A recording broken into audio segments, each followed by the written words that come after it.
Hello everyone, welcome back to my YouTube channel Wangshan and emotions. I hope आप सब अच्छे नहीं तो हो जाओ यार। प्लीज़ ज़्यादा बकवास किए बिना आज के पार्ट को स्टार्ट करते हैं। लास्ट पार्ट में हमने देखा था जब वांग जी विंग को सर्वेंट्स क्वार्टर के जो हेड क्वार्टर का सर्वेंट था वहाँ पर उसे छोड़कर चला गया था। दूसरे विंग जी से बहुत डर लग रहा था क्योंकि वो कभी अकेला सोया ही नहीं है। वो हमेशा अपनी मॉम को हक करके सोया करता था जिसका नाम है हावरन। अब हावरन तो यहाँ था नहीं तो विंग को डर लग रहा था। विंग रात को जब सब लोग सो गए थे वो बाहर निकला। काफ़ी सारे गार्ड्स थे जो उसे देख रहे थे कि इसे क्या हुआ है, इतना इतना सुंदर ओमेगा, इतना छोटा सा ओमेगा इधर उधर क्यों घूम रहा है, इसे जाके सोना चाहिए। और ये अकेला कैसे घूम सकता है, हालांकि महल सेफ जगह है, कोई भी सर्वेंट वैसा नहीं है, सारे सिपाही बहुत ईमानदार हैं, पर फिर भी इसे नहीं घूमना चाहिए, कब किसी नीयत बदल जाए उन्हें नहीं पता है। तो वहाँ पर एक सैनिक था जो विंग के पास आया। उसने कहा, विंग जो डर गया था उसने कहा, ये ऐसे कौन बोलता है, आराम से बोला करो, मैं डर गया था। उस सर्वेंट्स ने कहा, माफ़ कर दीजिए पर आप यहाँ क्या कर रहे हैं, आपको जाके आपके कमरे में आराम करना चाहिए। विंग ने कहा, कमरे में वो मैं राजकुमार को ढूंढ रहा हूँ, छोटे राजकुमार को, वो कहाँ है। उस सैनिक ने एक बार विंग को देखा, फिर उसने कहा कि शायद ये राजकुमार को ढूंढ रहा होगा, राजकुमार ने इन्हें बुलाया होगा, या फिर कोई बात हो सकती है क्योंकि सुबह से ही विंग राजकुमार वांग जी के साथ ही घूम रहा है, तो सबको ठीक ही लगा कि इन्हें वांग जी के पास ही छोड़ा आना चाहिए। उन्होंने वांग जी के कमरे की तरफ इशारा किया कि वहाँ पर छोटे राजकुमार रहते हैं। वो सैनिक उसे उस कमरे के पास छोड़कर भी आया। दरवाज़ा हमेशा खुला ही रहता है, बस कोई बिना नॉक किए बिना परमिशन के अंदर नहीं जाता है। विंग के लिए उन्होंने दरवाज़ा खोल दिया था। विंग अंदर चला गया। अंदर जाकर उसने वांग जी को देखा जो वहीं पर हाफ नेकेड सो रहा था। विंग उसके पास गया, उसे बहुत डर लग रहा था और वांग जी से ज़्यादा उसे कोई सेफ महसूस ही नहीं हो रहा था। विंग जो वांग जी के पास जाके लेट गया, उसकी चेस्ट पर अपना हाथ रखा और उसे टाइटली हक कर लिया। वांग जी जो गहरी नींद में था उसे एहसास ही नहीं हुआ, उसने भी विंग को बैक हक कर लिया था। विंग जिसे अब शांति मिल रही थी, वो जो इतनी देर से काँप रहा था वो बंद हो गया था। उसे ऐसा लग रहा था वो अपनी माँ को हक करके सो रहा है, पर असल में तो वो वांग जी को हक करके सो रहा था। वांग जी की आंखें भी खुली, उसने विंग को देखा, वो हैरान हो गया था। उसने उठने की कोशिश की पर विंग ने उसे वापस से खींच लिया और कहा, मत जाओ, मुझे नींद आ रही है, सो जाओ। वांग जी से लगा कि शायद वो सपना देख रहा है, इस लड़के ने उसे आज बहुत परेशान कर दिया इसलिए वो इसके ही सपने देख रहा है। वांग जी ने अपनी आंखें बंद कर ली और वो सो गया। नेक्स्ट डे मॉर्निंग में सुबह सुबह का हम सीन देखते हैं जहाँ पर विंग वांग जी तो आराम से सो रहे हैं, ऐसे जैसे कि उन्हें दुनिया भर की कोई खबर ही ना हो, कोई चिंता ही ना हो। लेकिन वहाँ पर कोई है जो उन दोनों को घूर घूर के देख रहा है। वह है लान सिचन वहाँ पर हैरान और परेशान दोनों तरीके से खड़े हुए हैं। वो इन दोनों को देखे जा रहे हैं।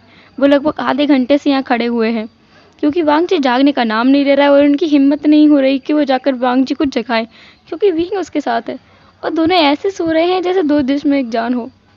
सिचन बहुत हैरान थे। काफ़ी सारे सर्वेंट्स भी वहाँ पर खड़े हुए थे। सिचन ने उन्हें जाने के लिए नहीं बोला क्योंकि वो कैसे बोल दे, वो खुद ही हैरान है। वांग जी जो कुछ देर बाद फिर जाग गया, उसने अपनी आंखों को मला और वो उठ गया। उठकर उसने पहले अंगड़ाई ली, उबासी ली, फिर अपने भाई को देखा। भाई ने अपने वांग जी ने अपने भाई को मॉर्निंग विश किया। विंग ने भी सिचन को मॉर्निंग विश किया। वांग जी को विंग की आवाज़ आई, उसने विंग की तरफ देखा, उसे भी मॉर्निंग विश किया। विंग ने भी उसे मॉर्निंग विश किया। वांग जी जिसने पहले विंग को देखा, फिर सामने खड़े सभी लोगों को जो उसे घूर घूर कर देख रहे थे। सर्वेंट्स जो इधर उधर जाने लगे थे, वो ऐसा हो रहा था कि भागने वाले हैं यहाँ से, और सचिन जो बस विंग और वांग जी को देखे जा रहे थे। वांग जी ने फिर से विंग की तरफ देखा, फिर अपने भाई की तरफ, फिर वो जोर से चीखा, इतनी जोर से चीखा था कि विंग ने अपने कानों पे हाथ रख लिया। उसने वांग जी के शोल्डर पे मारते हुए कहा, क्या कर रहे हो राजकुमार जी, कितनी जोर से कोई चिल्लाता है, मेरे तो कान में दर्द होने लगा है। वांग जी ने वहीं से खड़े होते हुए, तुम यहाँ क्या कर रहे हो, तुम मेरे कमरे में कैसे आए, तुम यहाँ कब आए, तुम्हें आने किसने दिया। सचिन जो विंग के पास गए, उन्होंने कहा, विंग तुम यहाँ क्या कर रहे हो। विंग जिसने कहा, क्योंकि रात को मुझे बहुत ज़्यादा डर लग रहा था, मैं अकेला कभी नहीं सोता, मुझे कुछ भी समझ नहीं आया, फिर एक सर्वेंट मुझे इसके कमरे में छोड़ गया तो मैं आ गया यहाँ पर, और वैसे भी फिर मुझे नींद भी अच्छे से आ गई। हाँ। वांग जी की तरफ सचिन ने घूर कर देखा कि वांग जी क्या कर रहा था जब विंग यहाँ आया, और वांग जी हाफ नेकेड भी है। वांग जी जिसने गौर किया कि उसका भाई कहाँ देख रहा है, वो उसकी चेस्ट की तरफ देख रहा है। वांग जी जिसने अपने दोनों हाथों को क्रॉस कर लिया, उसने कहा, क्या देख रहे हो आप भी मेरे कमरे में बिना नॉक किए आ गए। सचिन जिन्होंने कहा, मुझे सर्वेंट्स ने बताया कि विंग यहाँ है, मैं इसलिए आया था। उन्होंने विंग के हाथ को पकड़ा और उसे वहाँ से ले गए। वांग जी जो अपने मन में ही खुद को कर्ज किए जा रहा था कि वो क्यों नेकेड सो गया, क्या होता अगर वो हाफ नेकेड की जगह फुल नेकेड सोता। उसे कभी भी एहसास ही नहीं हुआ कि उसे गेट दरवाज़ा बंद करके सोना चाहिए। आज उसे लग रहा था पहली बार कि उसे दरवाज़ा बंद करने की ज़रूरत है। दूसरी तरफ सचिन जो विंग को अपने साथ ले गए थे और उसे उसके फादर के कमरे में छोड़ आए थे। वहाँ जाकर उन्होंने कुछ फीमेल ओमेगास को भी विंग के पास भेज दिया था उसे रेडी करने के लिए। विंग को ओमेगास ने अच्छे से तैयार कर दिया था। उसे शाही रोब्स पहना दिए गए थे। विंग को वो रोब्स बहुत अच्छे लग रहे थे। वो रोब्स हल्के से वाइट, ग्रीन एंड ब्लू और रेड इन सब का मिक्सचर थे। उसमें विंग बहुत ज़्यादा खूबसूरत लग रहा था। उसके बालों की एक हाई पोनीटेल बना दी गई थी और आधे बालों को खुला करके छोड़ दिया गया था। उसे हल्का मेकअप किया गया था। उसे ज्वेलरीज भी हल्की फुल्की पहना दी गई थी। विंग खुद को आईने में देखकर हैरान था कि वो इतना खूबसूरत भी लग सकता है। विंग उन रोब्स को पहनकर गनमन घूमने लगा था। गोल गोल घूमते हुए बोल रहा था उन सर्वेंट्स की तरफ देखते हुए, देखो मैं अच्छा लग रहा हूँ ना, मैं भी किसी राजकुमार से कम नहीं हूँ। उन सर्वेंट्स ने भी बो करते हुए कहा, हाँ बिल्कुल आप राजकुमार लग रहे हैं। वो सर्वेंट्स विंग को फिर रानी के पास ले आए थे। महारानी जिन्होंने विंग को देखा उसके बालों में हाथ फिराया और कहा कि तू बहुत बहुत अच्छा लग रहा है। उन्होंने वांग जी को भी बुलाया था। अब वांग जी की जिम्मेदारी थी कि वो विंग को महल घुमाए। उसके फादर 2 दिन बाद आने वाले हैं। तब तक वांग जी की जिम्मेदारी है कि वो विंग को अपने साथ रखे और उसका ख्याल रखे। महारानी ने ऑर्डर दे दिया था। अब वांग जी कुछ नहीं कर सकता। उसने विंग को अपने साथ लिया और वो विंग को महल का कोना कोना घुमाने लगा। वो लोग हर जगह पर घूम रहे थे। वांग जी जो विंग को हर जगह पर घुमा रहा था वो उसे अपने सिजुन से मिलवाने के लिए भी ले गया।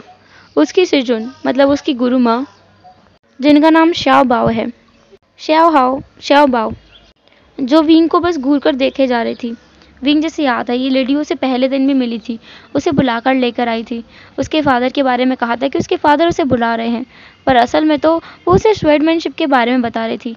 उसके फादर नहीं चाहते कि विंग स्वॉर्डमैनशिप सीखे और अगर सीखेगा भी तो अपने फादर से सीखेगा।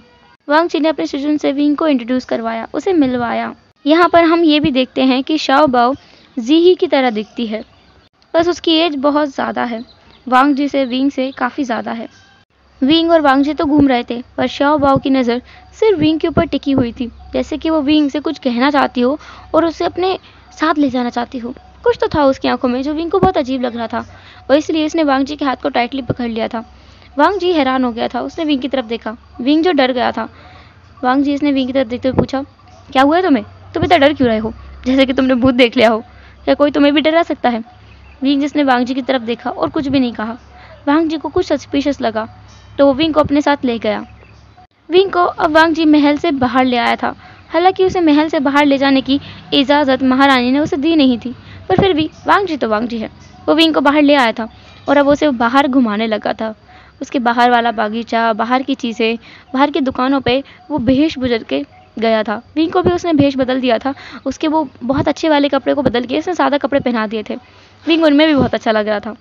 वांग जी ने भी सादा कपड़े पहने थे और वो उन्हें गलियों में घुमा रहा था। उसकी किंगडम की बहुत सारी छोटी बड़ी गलियां, बहुत सारी दुकानें, जहां पर वो विंग को घुमा रहा था और बहुत कुछ दिला रहा था। विंग और वांग जी दोनों ने पूरा दिन बहुत अच्छे से बिताया। उन्होंने बहुत ज़्यादा घूमा, बहुत सारी चीज़ें खेली, खाई, बहुत मस्ती की। वांग जी को एक साथी मिल गया था। उसे बहुत अच्छा लग रहा था। अक्सर वो ये सब कुछ चीज़ें अकेले ही किया करता है। सर्वेंट से चुप कर, गार्ड से चुप कर वो बाहर आ जाया करता है और अकेले घूमता है। आज उसे विंग मिल गया था। उसे ये सादा ज़िंदगी, नॉर्मल ज़िंदगी बहुत पसंद है और विंग उसी ज़िंदगी से बिलोंग करता है, शायद इसीलिए, क्योंकि विंग उसे हर जगह पे भी ले जा रहा था और बता रहा था कि ये वाली चीज़ भी अच्छी है। वो अपनी माँ के साथ में आया था यहाँ पर, तब उसने ये देखा था। हर एक चीज़ वो वांग जी को खींच खींच के बता रहा था।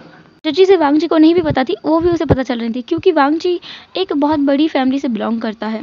वो राजकुमार है तो सही सी बात है, उसे सारी चीज़ों के बारे में नहीं मालूम होगा। पर विंग जो उसी एक जगह पर रहता है तो उसे बहुत कुछ मालूम था। विंग और वांग जी ने बहुत सारी कैंडीज खरीद के बच्चों को भी दी थी। वांग जी ने खरीदी थी और विंग ने दी थी। वांग जी को बहुत अच्छा लग रहा था आज के दिन। इसके बाद वांग जी विंग को चुपके सही घर के अंदर भी ले आया था।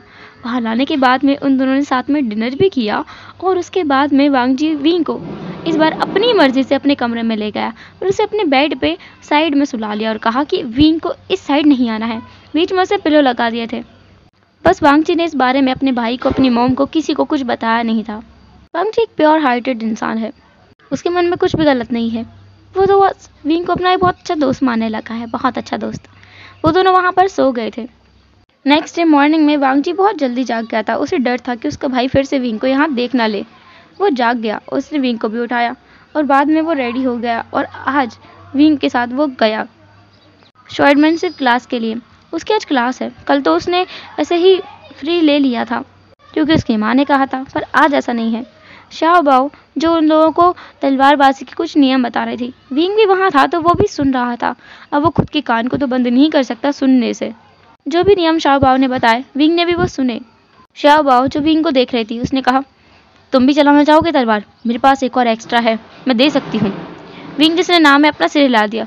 उसका मन तो है तलवार चलाने का क्योंकि वो दोनों को देख रहा है, दोनों राजकुमार कैसे हवा में तलवार घुमा रहे हैं, एक दूसरे के साथ लड़ रहे हैं, वो कितना अच्छे से मूव कर रहे हैं। विंग को भी सीखना है, पर उसके बाबा ने मना किया है कि वो शाओ बाओ के पास भी ना जाए, तो वो तलवार को हाथ नहीं लगाएगा जब तक कि उसके बाबा ना बोल दें।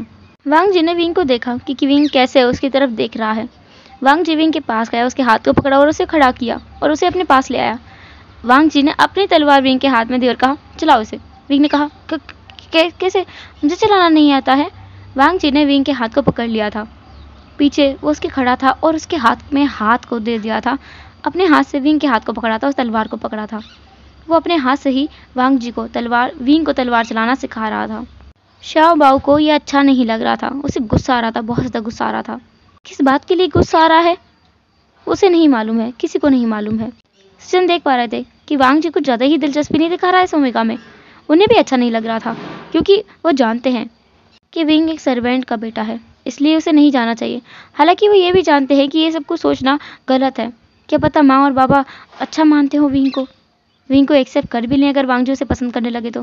क्योंकि सचिन के दिमाग में पहली चीज़ यही आती है जब भी वांग जी किसी ओमेगा के पास जाता है, कहीं वांग जी उसे पसंद ना करने लगे।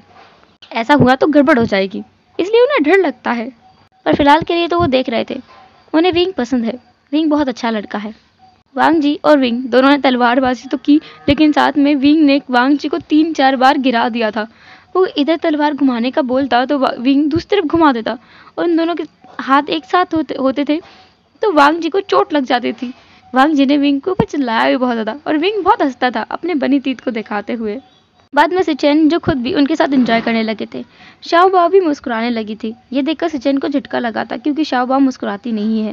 वो उन्हें इतने टाइम से पढ़ा रही है, सिखा रही है, पर कभी भी उनके साथ सॉफ्ट नहीं हुई है। विंग के साथ वो कुछ ज़्यादा ही सॉफ्ट है। लेकिन इस बात से सचिन को कोई चिंता नहीं थी, कोई बुरा नहीं लग रहा था। उस दिन क्लास के बाद में वांग जी विंग को फिर से अपने साथ बाहर घुमाकर लेकर आया तो दोनों ने बहुत मस्ती की। अब नेक्स्ट डे उसके पिताजी आने वाले हैं, इसलिए वांग जी ने विंग को उसके ही कमरे में, उसके फादर के कमरे में छोड़ दिया था।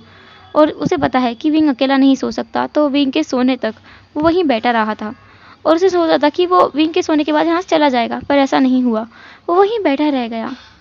सुबह वांग जी जल्दी जल्दी उठा और बाहर निकल गया विंग के जागने से पहले, क्योंकि उसे पता है कि विंग के फादर सुबह के मॉर्निंग में ही आते ही होंगे। जैसा कि उसने सोचा था, उसके निकलते ही 2 मिनट बाद उसके फादर वहाँ आ गए थे। वांग जी जिसने सर्वेंट से मना कर दिया था कि विंग के फादर को वांग जी के बारे में कुछ न बताएं, कि वांग जी 2 दिन तक विंग को अपने साथ घुमा रहा था और रात को भी उसके साथ रुका था। सर्वेंट्स भी अपने राजकुमार का आज्ञा का उल्लंघन नहीं कर सकते हैं। उन्होंने भी बस इतना कहा था कि जो विंग है वो अंदर है। विंग का फादर काओशिंग वो अंदर गए और विंग के पास जाके लेट गए। विंग ने उन्हें हक कर लिया। विंग को लग रहा था कि ये वांग जी है। सुबह मॉर्निंग में विंग जागा, उसने अपने फादर से मिला, उसे अच्छा लगा उसके फादर वापस आए हैं, पर वो राजकुमार से भी मिलना चाहता है। लेकिन विंग के फादर जिन्होंने कहा कि अब विंग को वापस जाना होगा, वो विंग को 1 हफ्ते के लिए लेकर आए थे, पर अब वो यहाँ नहीं रुक सकते हैं।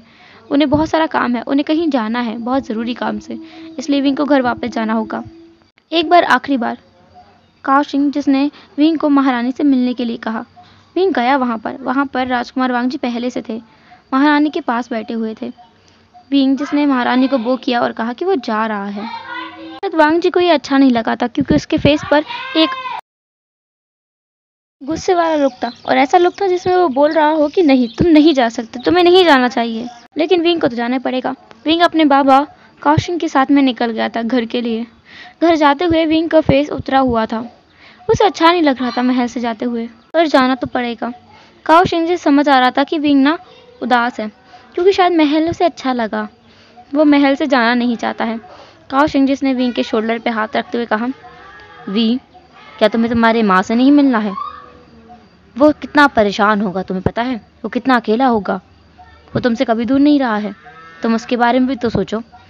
विंग जैसे समझ आया कि हाँ, उसके मामा वो भी तो अलग अकेले हैं ना, वो भी तो कितने टाइम से 2 दिनों से पूरे तरीके से अकेले हैं। विंग उनके पास नहीं था, साथ नहीं था।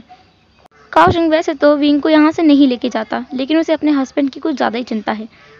जैसा कि उसे पता है कि उसका हस्बैंड विंग के बिना एक पल भी नहीं रह सकता और 1 हफ्ते की तो बहुत बड़ी बात हो जाएगी। वो अचानक ही जाकर हावरन को सरप्राइज़ देगा।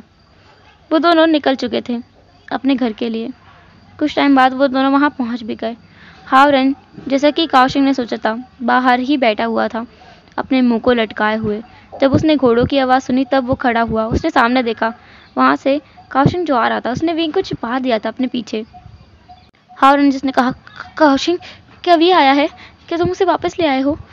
क्या वो खुश नहीं था मेरे बिना? क्या वो मुझे याद कर रहा था? हाँ, काओशिंग जिसने कहा, नहीं, ऐसी कोई बात नहीं है, वो तुम याद नहीं कर रहा है। मैं तो कुछ और कपड़े लेने के लिए आया था उसके। शायद इस बार वो 1 हफ्ते के लिए नहीं, 2 हफ्ते के लिए रुकने वाला है। हावरन का मुंह उतर गया था, उसका फेस पूरी तरीके से उतर गया था। उसने कहा, अच्छा, क्या उसे मेरी याद नहीं आ रही है? तभी विंग पीछे से बोल पड़ा, ऐसा किसने कहा है कि मुझे आपकी याद नहीं आ सकती? वो नीचे उतर गया, कूद गया और जा करके अपने मामा को हक कर लिया। हावरन ने भी उसे हक कर लिया और कहा, वी, तुम कहाँ गए थे बेटा? प्लीज़ इस बार कहीं मत जाना, मैं तुम्हारे बिना नहीं रह सकता। विंग ने भी कहा, मैं भी आपके बिना नहीं रह सकता। पता है, मुझे तो रात को नींद भी नहीं आती है। आप नहीं थे, मैं कितनी मुश्किल से सोया हूँ। विंग जो जहाँ आते ही वांगजी के बारे में पूरी तरीके से भूल गया था, क्योंकि वो अपनी माँ को सबसे ज़्यादा प्यार करता है, सबसे ज़्यादा। काओशिंग जो विंग के सामान को नीचे उतरवा दिया था, तो कुछ सैनिक उसके साथ आए थे उनके साथ में, और वह उसे अंदर ले गया था। विंग को घर छोड़ने के बाद काओशिंग जो फिर से वापस जाने लगा था। उसे काम है महल में, वो ऐसे नहीं आ सकता बार बार। काओशिंग वहाँ से चला गया था। हावरन और विंग फिर से अकेले हो गए थे। विंग जो पूरी तरीके से भूल गया था, 2-3 दिन उसे हो चुके हैं महल से वापस आए हुए, और वो वांगजी के बारे में पहले से ही भूल चुका है। उसे वांगजी के बारे में कुछ याद ही नहीं है। उसे याद ही नहीं है कि उसने किसी के दिल में घर कर लिया है, किसी को उसने 2 दिन में अपना दीवाना बना लिया है। विंग अपनी ज़िंदगी में खुश हो गया था। वो नाव पर जाता था, सवारी करता था, अपने मम्मा की मछलियाँ पकड़ने में मदद करता था, उन्हें बाजार में जाकर बेच कर आया करता था, बहुत सारी चीज़ें किया करता था।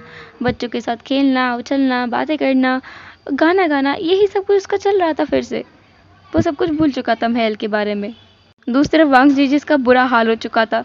3 दिन हो चुके हैं विंग को गए हुए, और इन 3 दिनों में वांगजी का मन नहीं लगता है। वो बाहर भी जाता है महल से, लेकिन जहाँ भी वो जाता है उसे विंग नज़र आता है। उसे विंग की याद आने लगी है। इतने से टाइम में विंग ने जैसे उसके ऊपर पूरी तरीके से जादू कर दिया था। वांगजी से सोच लिया कि उसे विंग से मिलना पड़ेगा एक बार के लिए। पता नहीं वो लड़का कहाँ गायब हो गया है। वांगजी जिसे पता है कि उसका सेनापति कहाँ रहता है, तो उसने सेनापति के घर का एड्रेस निकाला और चला गया वहाँ। वो नदी के रास्ते से ही जा रहा था। दूसरी तरफ विंग उसी रास्ते पर अपनी नाव को रोक कर थोड़ी देर आराम कर रहा था। उसने बहुत सारी मछलियाँ पकड़ी हैं। आज उसका माँ हावरन यहाँ नहीं आया। उसने विंग से कहा था कि वो खुद ही मछलियाँ पकड़ के ले आए। विंग को भी अकेले घूमना पसंद है। हावरन को चिंता भी नहीं है, क्योंकि पानी विंग का घर जैसा है। विंग पानी में बहुत अच्छे से रहता है। उसे तैरना भी बहुत अच्छे तरीके से आता है। वैसे भी विंग बड़ा हो रहा है, उसे सारी चीज़ें अपने आप से करनी ही होंगी। वांगजी ने बीच रास्ते में एक नाव देखी। वांगजी आ तो गया था, पर कुछ लेकर नहीं आया था अपने साथ में। उसे बहुत ज़्यादा भूख भी लग रही थी। उसने उस नाव को देखा। वहाँ पर देखा कि कोई लड़का है जो सो रहा है। वांगजी उस नाव के पास आ गया। उसने कहा, कोई है? कोई है? यह आवाज़ विंग को कुछ जानी पहचानी लगी।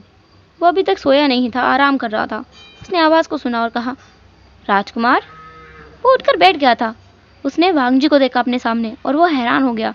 वांगजी ने विंग को देखा, और वो खुद भी हैरान हो गया था कि विंग यहाँ नदी के बीचों बीच क्या कर रहा है नाव को लेकर। हेलो एवरीवन, तो कैसा आज का पार्ट जो भी हो, जैसे भी कमेंट जरूर करना। फिर मिलेंगे नेक्स्ट एपिसोड में, तब तक के लिए टाटा, टेक केयर, बाय बाय, अपना ख्याल रखना।